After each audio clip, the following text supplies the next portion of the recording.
guys, it's your favorite gold miner, prospector, and geologist, Jeff Williams, and today I'm going to teach you how to file a claim the fast and easy way. Now, when filing a claim, there's basically 8 steps that you need to follow so that you can file your own placer or lode claim, and they're really easy. Now, keep in mind that this is only going to be for the western part of the United States. First thing you got to do is you got to find an area of interest that you want to go out and prospect on, and an important part of that is the land has to be open for mineral entry. That's really important. Now, most guys like myself, we like to do the research first to make sure the land's even available before we start prospecting. That way, we're not stepping on anybody's toes, we're not on private property, and that way we're not wasting our time trying to sample and find gold deposits on land that you can't even claim on. Now, one of the sites that I really like, and you hear me talking about it all the time, is mylandmatters.org. They update twice a month, and they're directly connected with BLM's LR2000. Now, I did a video not too long ago on how to navigate through mylandmatters.org. Very comprehensible, and I want you to check it out. I'm going to leave a link here, and I'll leave a link down below in the description. Go ahead and watch that. It'll give you a very good understanding of how to use that site properly so you can find land to go out and try to stake your own claim. So now that you've found some land that you can actually go to and prospect, and all that means is that you're going to go out in the field and you're going to prospect, and you're going to look for traces of whatever mineral you're looking for, which is usually gold or silver, and you found something that you really like. Now it's time to stake a claim on it. Now you got to figure out, is this going to be a placer claim or is this a lode claim?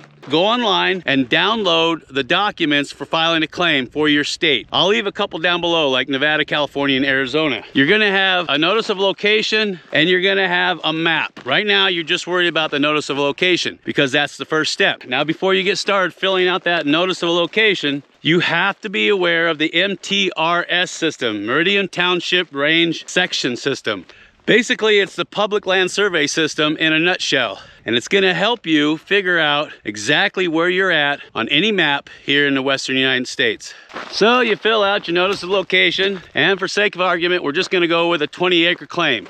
Doesn't matter if it's placer or lode, just 20 acres for now. So now that you got your notice of location filled out, it's time to get boots on the ground and actually stake out your claim. Now, you can use sites like MineCache to help figure out the exact locations or the coordinates of where you want to put your claim post, or you can use the GPS systems that are on your phone, or if you're really fancy, you can go out to the Bass Pro Shop and get yourself one of those Garmins, and it'll tell you exactly where to go. But either way, you're going to need to know how to survey that land before you get out there so you know exactly where to put your post. Instead of digging your holes out here, highly recommend getting one of these guys right here. They sell them in electric or gas. Get the electric version because it's not as jerky as the gas powered one. That thing is torquey as heck. If you catch a rock with that, whoo, it'll rip your arm right out of the socket. I like getting an electric one. It's a little bit more forgiving. And of course, you're probably gonna need a generator to go with it. So I recommend getting one of these Predators. It's basically one of the Honda knockoffs. It's got an inverter in it. It's super, super quiet. It's light. And I guarantee you're probably gonna be using it in other applications, not just out here drilling holes out in the desert. You can get them from Harbor Freight, one of my favorite places, for about 600 bucks. And make sure you follow instructions on startup. It's very important. And the neat thing about these units is that you can get multiple units and link them up if you want to power bigger items, like say you're out camping in your motorhome or RV and you want to power an AC unit. This thing will do it if you link them all up. Oh, that's only when it's cold. You hear how quiet that is?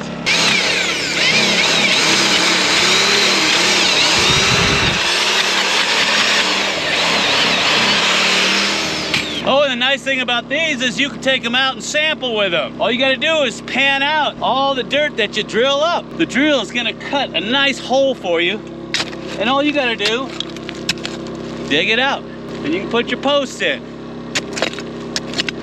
You're gonna go ahead and get your location notice that you downloaded online, and you're gonna put it on the location monument. And in this case, on our placer claim, it's in the southwest corner. I take my paperwork and I fold it up and I put it inside a container that's attached to the location monument itself. Now, there's all different ways that you can attach to this post. I've seen a lot of guys put glass jars on the side, or we used to put plastic pill bottles on the side, but we underestimated the power of that sun. That sun just tore it apart in 2 years. So what I do now is I recommend getting some PVC tubing and you'll glue a cap on one end, and then the other cap comes off. Then you just drill it into the side of the post. See how I can swivel that? And then that way, it's easy for me just to roll this up like a little tiny burrito and stick it in there, then put the cap back on like such. Make sure you have a copy of this thing, okay? And then after you get that done, you got 60 days to go to the county recorder's office and get it filed with the county and get it back here to your location monument. When you go to the county recorder's office, you're gonna copy of your location notice and your mining claim map. It's very important you fill out that mining claim map properly. I think Arizona's got the easiest one because they've already got all the quarter sections filled out for you. So you're gonna take both documents to the county recorder's office. You got 60 days to do that after you put these posts in. Go to the county recorder's office, give them your paperwork, ask for copies, and have them put that stamp on there. They'll stamp it, scan it in the system, and they'll give you copies. Once you're done doing that, you're gonna come back out to your claim, go to your location monument, pull out your original location notice. You're gonna fold these both up, stuff it in there, seal it up. Now you got 90 days after filing with the county to file with BLM. Now I know, sounds complicated, but after a while you get used to it. So you take the copy of your location notice and your map and you send it in to BLM's home office for your state. In Arizona, it's in Phoenix. So I'm gonna send this in with a whole bunch of money. Remember, it's $165 per 20-acre claim, whether it's load or placer, doesn't matter. And if it's your first time filing, there's gonna be filing fees attached to that. So it's gonna be more like about $235 to $250. They'll send it back to you and it'll have a blue stamp on it, this time from the federal government. That number is your mining claim number. That's very important. You can put it on all your little notices out here to let people know this is a registered federal mining claim. Go back to your claim, take the paperwork out that has just the county recorder stamp on it, pull that out, get the one that has both the county and the federal government stamp on it,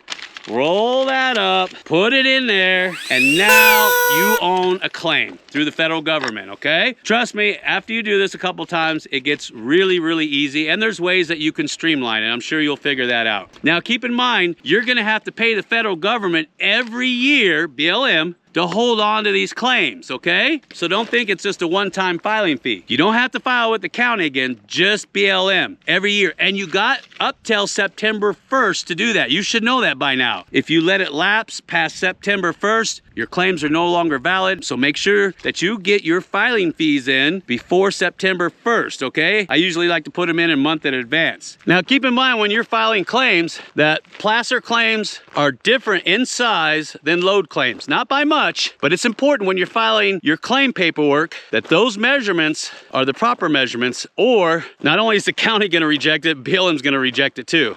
Placer claims are 1320 long by 660 wide. And load claims are 1,500 feet long by 600 feet wide. Now, when you go to fill out your map, BLM likes it when you can connect one of the corners of your claim to one of the common corners that they put out here in the 1900s. Now, if you're not familiar with that, this is what they look like. This is a common corner, and you can tell just by reading the top, it has a plus sign in the middle, and it has all the sections on the corners, and this ties all the corners together. So when you fill out a map, look for this thing and draw a line connecting this to the corner of your claim.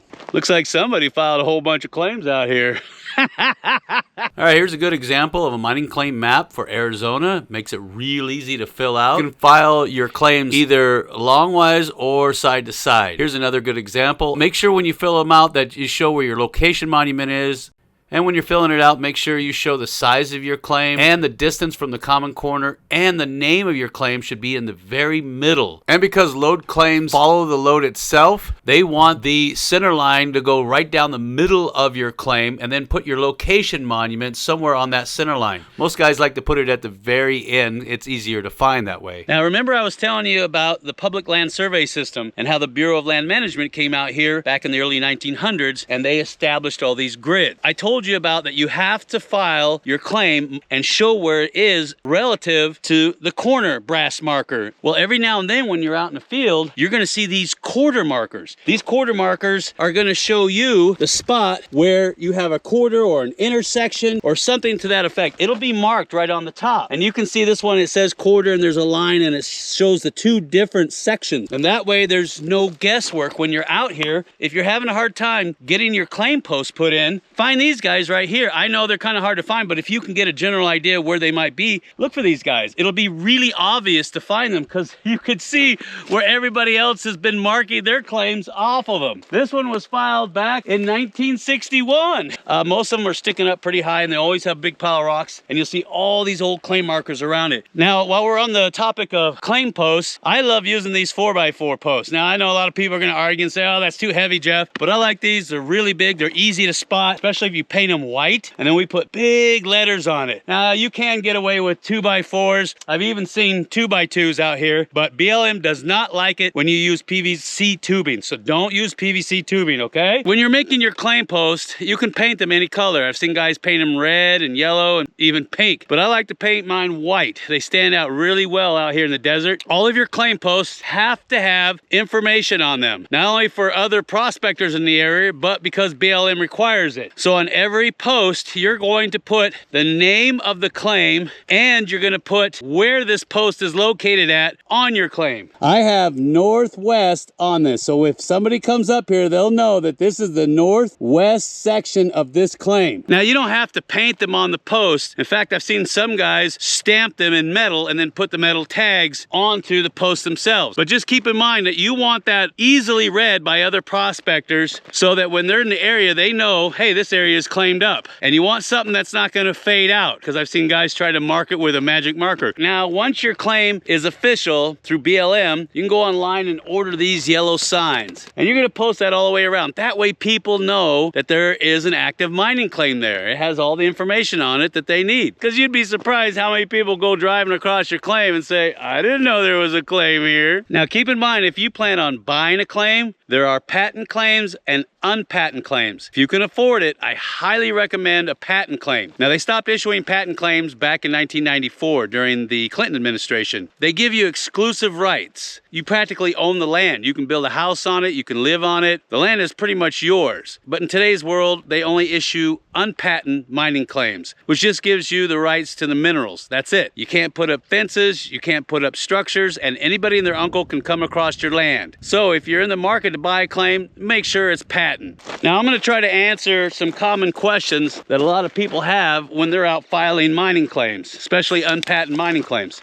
And one of those questions is, Jeff, if I have an unpatented mining claim, can I live out on my mining claim? And the answer is yeah, you can. But keep in mind, that's only going to be for 14 days. Then you have to leave. You can file for an occupancy permit, but in order to do that, you have to file with BLM a notice of intent, a plan of operation, and you got to put up a bond. So you're going to be working really close with them. And bonds usually start off between $2,000 to $3,000. Can I use heavy equipment on my claim, like a backhoe or something like that? If you're filed under casual use, which most people are who have a small mining claim, you're going to have to file a plan of operation, a notice of intent, and you're going to have to put up a bond. And if you get approval, you can bring a backhoe out onto your claim. But if you just want to keep it casual use and keep your fees down, then you're going to have to use equipment that's rated under 10 horsepower to stay in that category. Another question I get is, Jeff, can I drill a well on my claim? Yes, you can. Once again, you have to work with BLM and file a notice of intent, and they'll come out with a field agent. And then once you are cleared for that, then you can go ahead and start drilling your well. Another one is, Jeff, can I sell my claims? Yes, you can sell unpatented mining claims. You can trade unpatented mining claims, and you can even will them to other people. If you go onto BLM's website, you'll see where they have an option to transfer or quitclaim deed your claims. It's really simple. Now, I've had a lot of people tell me, Jeff, everything is claimed up, all the good land. And yeah, that's true. For the most part, a lot of your good land is claimed up. But if you do your diligent work and you stay on top of it, especially after September 1st, you can actually look around around and see if there's any of these claims that are closed. Don't look at just the assessment field to see if it's changed to the next year. You're gonna have to actually click on the BLM report and look at the case deposition. If it says closed, you can get in there and claim it up. Just know the area that you want and stay on top of it. I found a lot of good claims that way,